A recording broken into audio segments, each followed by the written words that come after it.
من الشيطان الرجيم بسم الله الرحمن الرحيم يسألونك عن الأنفال قل الأنفال لله والرسول فاتقوا الله وأصلحوا ذات بينكم وأطيعوا الله ورسوله إن كنتم مؤمنين صدق الله العظيم. کل کی تراویح میں 1.5 پارے کی تلاوت کی گئی. آج آپ کے سامنے جو خلاصہ تفسیر پیش کیا جائے گا وہ سورہ انفال کا مکمل طور پر اور سورہ توبہ جس کا دوسرا نام سورہ براءت ہے اس کا بیشتر حصہ آپ کے سامنے انشاءاللہ آئے گا. سورہ انفال یہ سورت سن 2 ہجری میں نازل ہوئی. اس سورت میں غزوہ بدر کے متعلق پیش آنے والے مسائل کا تذکرہ کیا گیا ہے. ساتھ ہی ساتھ مسلمانوں کو جو غزوہ بدر میں شریک تھے انہیں جو حصے ملے تھے اس کا تذکرہ کیا گیا ہے اور اس غزوے کے نام کو یاد دلایا گیا ہے کہ اس غزوے کا نام یوم الفرقان ہے. اسی طرح اور بہت ساری چیزیں اس میں بتلائی گئی ہیں. سب سے پہلے آپ کو یہ معلوم ہونا چاہیے کہ انفال یہ جمع ہے یعنی پلورل ہے نفل کا اور نفل کے معنی ہوتے ہیں زیادتی کے اور یہاں پر مراد مال غنیمت ہے. 2 چیزیں ہوتی ہیں مال غنیمت اور مال فے. مال غنیمت اس مال کو کہا جاتا ہے جو دشمنوں سے لڑائی کرنے کے بعد حاصل ہو اور مال فے اس مال کو کہا جاتا ہے جو بغیر لڑائی کے حاصل ہو. اللہ تبارک و تعالیٰ فرما رہے ہیں کہ یہ لوگ آپ سے مال غنیمت کے بارے میں سوال کر رہے ہیں. آپ کہہ دیجئے کہ انفال یعنی مال غنیمت اللہ کا ہے اور رسول کا ہے اور ان لوگوں کا ہے ایمان والوں میں سے جو لوگ اس میں شریک ہیں. اگر تم لوگ ایمان والے ہو. ابھی یہاں پر اتنا کلیئر نہیں ہوا کہ اس کا حصہ کتنا ہے لیکن آگے چل کر کے اسی سورت کی آیت نمبر 41 میں مکمل طور پر وضاحت فرما دی گئی ہے کہ کس کا حصہ کتنا ہے. ہم سب کو یہ بات معلوم ہونا چاہیے کہ غزوہ بدر کے اندر جو کہ 17 رمضان المبارک سن 2 ہجری میں پیش آیا تھا مسلمانوں کی تعداد کل 313 تھی اور کافروں کی تعداد 1000 تھی. یہ جو غزوہ تھا یہ غزوہ کفر اور اسلام کا پہلا غزوہ تھا اور اس میں اہل ایمان کی مکمل طور پر آزمائش تھی. نئے سب لوگ مسلمان ہوئے تھے ایمان میں داخل ہوئے تھے. اللہ کے رسول صلی اللہ علیہ وسلم نے اس غزوے سے پہلے بہت زیادہ جو ہے دعائیں کی کہ اللہ یہ مٹھی بھر مسلمان ہیں ایمان والے ہیں اگر یہ لوگ ختم ہو گئے تو تیرا نام لینے والا آئندہ کوئی باقی نہیں رہے گا. اللہ تبارک و تعالیٰ نے 313 کو 1000 پر غالب کر دیا. اللہ کے رسول صلی اللہ علیہ وسلم دعا میں مشغول تھے. پوری رات جو ہے دعا میں مشغول تھے اور لوگ سو رہے تھے آرام فرما رہے تھے. صبح کے وقت آپ کی دعا کا ثمرہ نظر آیا اور اللہ تبارک و تعالیٰ نے غلبہ عطا فرمایا. یہ اس کے فتح کے بعد 3 حصوں میں مسلمان تقسیم ہو گئے. پہلے حصے میں تو وہ لوگ تھے جو اللہ کے رسول صلی اللہ علیہ وسلم کی حفاظت کے لیے متعین کیے گئے تھے. دوسرے حصے میں وہ لوگ تھے جو کافروں کا تعاقب کر رہے تھے دشمنوں کا تعاقب اور پیچھا کر رہے تھے. اور تیسرے وہ مسلمان تھے جو فتح کے بعد مال غنیمت اکٹھا کر رہے تھے، تو ان لوگوں نے جو مال غنیمت اکٹھا کر رہے تھے، جتنا اکٹھا کیا تھا انہوں نے یہ سمجھا کہ یہ سب مال غنیمت، یہ سب مال ہمارا ہے۔ ہو سکتا ہے پہلے ایسے ہی رہا ہو کہ جو جتنا لڑائی میں اکٹھا کر لے اس کا مال اتنا ہو جاتا تھا، لیکن پہلے کے جو دونوں گروہ تھے، یعنی اللہ کے رسول صلی اللہ علیہ وسلم کی حفاظت کے لیے جو لوگ متعین کیے گئے تھے وہ لوگ، اور جو مسلمان کافروں کا تعاقب کر رہے تھے، تو ان دونوں نے سمجھا کہ ہم نے بھی تو اس میں جو ہے حصہ لیا ہے، ہمارا بھی حصہ ہونا چاہیے۔ تو اللہ کے رسول صلی اللہ علیہ وسلم کے پاس جب یہ معاملہ پہنچا تو آپ نے فرمایا کہ وَاعْلَمُوا أَنَّمَا غَنِمْتُم مِّن شَيْءٍ، کہ مال غنیمت کے 5 حصے کیے جائیں گے، 4 حصے مجاہدین کے درمیان تقسیم کیے جائیں گے، اور جو 5واں حصہ جس کو ہم خمس بولتے ہیں، اس 5ویں حصے میں 5 مصارف اور ہوں گے، اللہ کا ہوگا، رسول کا ہوگا، اور اسی طرح رسول صلی اللہ علیہ وسلم کے رشتہ داروں کا ہوگا، اور یتیموں کا ہوگا، مسکینوں کا ہوگا، اور مسافروں کا ہوگا۔ اور یہ حصہ کہاں رکھا جائے گا؟ یہ حصہ بیت المال میں جمع کر دیا جائے گا۔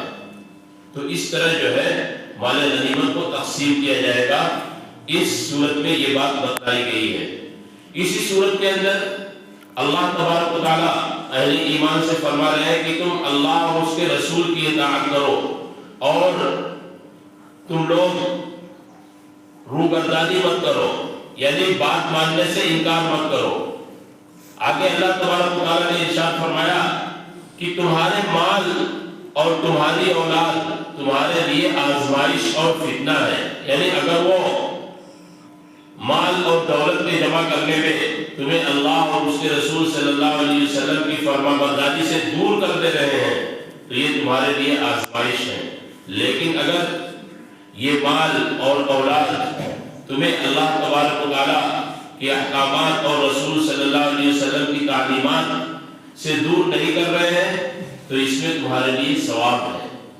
اسی طرح آگے اللہ تبارک و تعالیٰ نے ارشاد فرمایا کہ مسلمانوں کی طاقت ایسی طاقت ہوتی ہے کہ اگر إِن يَكُن مِّنكُمْ 20 صَابِرُونَ يَضْرِبُوا بِيَدَيْهِمْ، کہ اگر 20 مسلمان ایسے ہیں جو صبر کرنے والے ہیں، استقامت والے ہیں، تو 200 کافروں پر غالب آ جائیں گے، یعنی 10 ایک مسلمان کے اندر 10 کافروں کی طاقت ہوتی ہے۔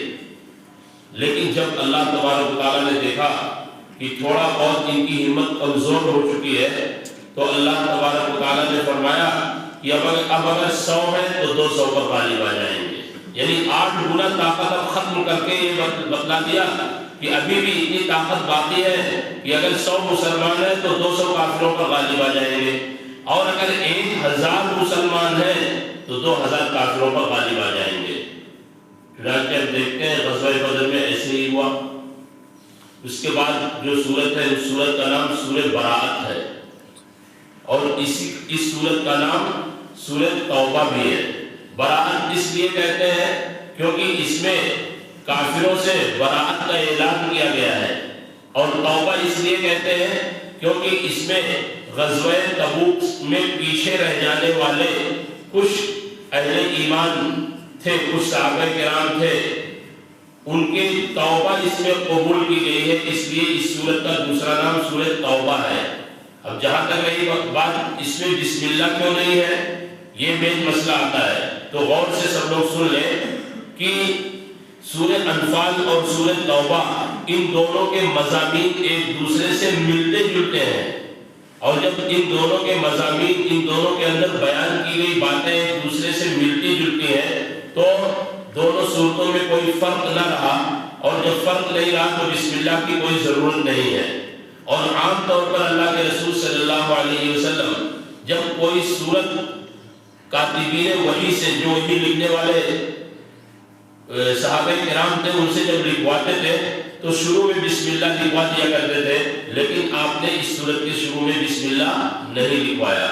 تو یہ کہا جا سکتا ہے کہ یہ سورہ انفال کا تکملہ اور تتمہ ہے۔ مطلب یہ ہے کہ اس سورت کے اندر سورہ انفال میں جیسی باتیں بتلائی گئی ہیں ویسے اس میں بھی بتلائی گئی ہیں، اس لیے بسم اللہ کی کوئی ضرورت نہیں ہے۔ اب تلاوت کرنے والے کے لیے مسئلہ کیا ہے کہ بسم اللہ پڑھے یا نہ پڑھے؟ تو جواب یہ ہے کہ اگر کوئی پیچھے سے تلاوت کرتے ہوئے آ رہا ہے اور وہ سورت پڑھ جا رہی ہے بیچ میں، تو اسے بسم اللہ پڑھنے کی کوئی ضرورت نہیں ہے۔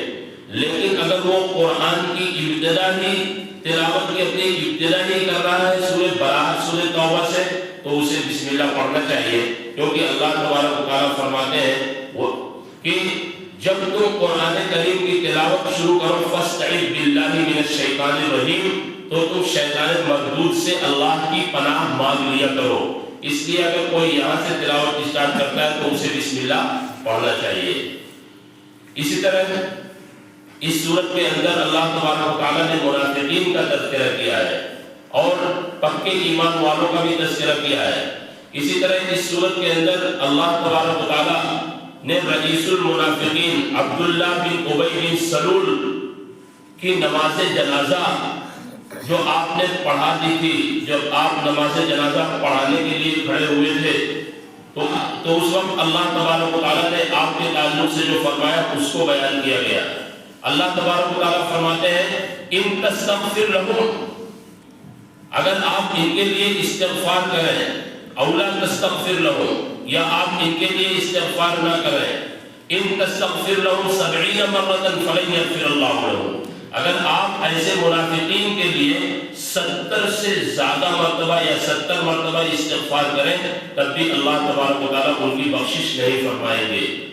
اور جب عبداللہ بن ابی بن سلول یعنی رئیس المنافقین عبداللہ بن ابی کا انتقال ہوا، یہ پکا منافق تھا، تو ان کے جو لڑکے تھے صاحبزادے جن کو ہم حضرت عبداللہ رضی اللہ عنہ کہتے ہیں، وہ پکے ایمان والے تھے۔ ان کے کہنے پر اللہ کے رسول صلی اللہ علیہ وسلم ان کے والد کی نماز جنازہ پڑھانے کے لیے آگے بڑھ گئے۔ جیسے ہی آپ آگے بڑھتے ہیں، حضرت عمر فاروق رضی اللہ عنہ اوپر کی جو آیت میں نے تلاوت کی ہے ان تستغفر لہم 70 مرۃ فلن یغفر اللہ لہم، اس کا حوالہ دیتے ہوئے حضرت عمر فاروق رضی اللہ عنہ نے آپ صلی اللہ علیہ وسلم کے دامن کو پیچھے سے کھینچ لیا، کہا کہ اللہ تبارک و تعالیٰ نے یہ ارشاد فرمایا اور آپ ایسے پکے منافق کی نماز جنازہ پڑھانے کے لیے آگے بڑھ رہے ہیں، یہ اچھی بات نہیں ہے۔ اللہ تبارک کے رسول صلی اللہ علیہ وسلم نے فرمایا کہ اللہ تبارک و تعالیٰ نے مجھے صراحتاً منع نہیں کیا ہے کہ آپ ان کے لیے استغفار کریں یا نہ کریں یا نہیں کرنا چاہیے، نہیں کرنا چاہیے نہیں فرمایا ہے، تو میں کر سکتا ہوں۔ لیکن اس کے فوراً بعد اللہ تبارک و تعالیٰ نے یہ آیت اتاری وَلَا تُصَلِّ عَلَىٰ أَحَدٍ مِّنْهُمْ مَاتَ، کہ آپ ان میں سے اگر کسی کا انتقال ہو جائے تو آپ اس کی نماز جنازہ مت پڑھائیے۔ چنانچہ یہیں سے یہ مسئلہ نکل آیا کہ کسی منافق کی نماز جنازہ نہیں پڑھائی جائے گی۔ لیکن منافق کی پہچان آج کل منافق اعتقادی یعنی دل کے اندر جس کے نفاق ہو اس کا ہم پتہ نہیں لگا سکتے ہیں، کیونکہ دلوں کا حال صرف اللہ کو معلوم ہے، اور اس وقت نبی کریم صلی اللہ علیہ وسلم کو وحی کے ذریعے معلوم تھا۔ منافق عملی کا ہم پتہ لگا سکتے ہیں، اور منافق عملی وہ ہوتا ہے جو اپنی حقوق والا عمل کرے، اذا حدث کذب، جب بات کرے تو جھوٹ بولے، واذا وعد اخلف، جب وعدہ کرے تو وعدہ خلافی کرے، واذا اؤتمن خان، جب اس کے پاس امانت رکھی جائے تو امانت میں خیانت کرے، واذا خاصم فجر، اور اگر لڑائی ہو جائے تو گالی گلوچ دینا شروع کر دے۔ یہ منافقین کی نشانیاں ہیں، ایسے شخص کو منافق کہا گیا حدیث میں۔ تو یہ بات آئی 16 سے 17 جگہیں ایسی ہیں قرآن کریم میں کہ جہاں اللہ تبارک و تعالیٰ نے حضرت عمر فاروق رضی اللہ عنہ کی رائے کے مطابق آیتیں اتار دیں۔ یہ بہت بڑی بات ہے۔ حضرت عمر فاروق رضی اللہ عنہ کی مثال اسی لیے دی جاتی ہے کہ وہ بہت فراست والے تھے، بہت عقل مند انسان تھے۔ اور بہت ہی عدل و انصاف والے شخص تھے۔ اللہ تبارک و تعالیٰ نے بھی ان کی رائے کو پسند فرماتے ہوئے 16 سے 17 آیتیں قرآن کریم میں ان کی رائے کے مطابق اتار دی۔ آخر میں ان لوگوں کا ذکر کیا گیا ہے جو لوگ غزوہ تبوک سے پیچھے رہ گئے تھے۔ یہ غزوہ تبوک سن 9 ہجری میں پیش آیا، لیکن غزوہ اسے اس لیے کہتے ہیں کہ اللہ کے رسول صلی اللہ علیہ وسلم اس میں شریک تھے، اور غزوہ اسی لڑائی کو کہا جاتا ہے جس میں اللہ کے رسول صلی اللہ علیہ وسلم شریک ہو، چاہے وہ لڑی گئی ہو لڑائی یا نہ لڑی گئی ہو۔ چونکہ یہ لڑائی لڑی نہیں گئی تھی، آپ کی شرکت تھی، اس لیے اس کو غزوہ تبوک کہا جاتا ہے۔ اور اس غزوہ تبوک میں کچھ لوگ پیچھے رہ گئے تھے، اور جب آپ صلی اللہ علیہ وسلم لوٹ کر آئے تو مختلف بہانے بنا رہے تھے۔ ان بہانہ بنانے والوں کا ذکر کیا گیا ہے، اور ان سے یہ کہا گیا ہے کہ یہ لوگ یہ سمجھ رہے ہیں کہ ان کا راز نہیں کھلے گا، لیکن اللہ تبارک و تعالیٰ تو تمام چیزوں کا جاننے والا ہے، اس لیے جو ہے ان کا راز ضرور بھی ضرور ایک نہ ایک دن کھل جائے گا۔ اور ایسا ہی ہوا، آگے چل کر کے اس صورت میں بیان کیا گیا ہے کہ یہ لوگ ایسے ہیں جو پیچھے رہ جانے والے ہیں، اور یہ لوگ یہ سمجھتے ہیں کہ ان کو کوئی جان نہیں پائے گا۔ اللہ تبارک و تعالیٰ ان کے راز اور بھید کو جانتا ہے، اور ان کی تمام کوششوں اور کاوشوں کو سب کے سامنے لا کر رکھ دے گا۔ رضوا بأن يكونوا مع الخوالف وطبع الله على قلوبهم فهم لا يعلمون۔ اسی پر جو ہے 10ویں پارے کا اختتام ہوتا ہے۔ اللہ تبارک و تعالیٰ ہم سب کو صحیح طریقے پر قرآن کریم پڑھنے سمجھنے اور اس پر عمل کرنے والا بنائے۔ قرآن کریم کے ذریعے ہمارے شہر، ملک اور عالم اسلام کے حالات تبدیل فرمائے۔ سبحان اللہ وبحمدہ، سبحانک اللہم وبحمدک، اشہد ان لا الہ الا انت، استغفرک واتوب الیک۔ سبحان ربک رب العزة عما یصفون، وسلام علی المرسلین، والحمد للہ۔